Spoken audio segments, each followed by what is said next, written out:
গীতায় লেখা আছে, পরিবর্তনই এই সংসারের নিয়ম। কাল যেটা আপনার ছিল, আজ সেটা অন্য কারোর।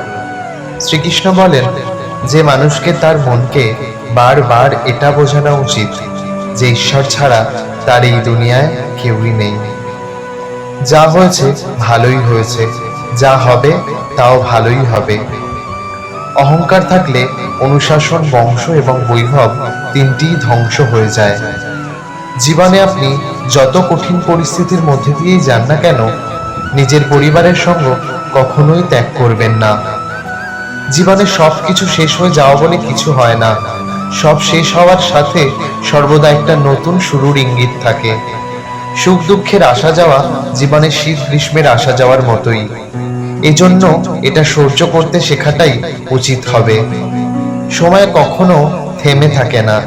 আজ যদি খারাপ সময় চলে, তো কাল অবশ্যই ভালো সময় আসবে। শ্রীকৃষ্ণ বলেছেন, যদি কেউ তোমাকে খারাপ কিছু বলে থাকে তো কষ্ট পেও না, কারণ লোক সেই গাছেই পাথর ছোড়ে যে গাছের ফল মিষ্টি। আপনি কেবল নিঃস্বার্থভাবে নিজের কর্ম করে যান। শুধুমাত্র এটাই আপনার হাতে আছে, বাকিটা ঈশ্বরের ওপর ছেড়ে দিন।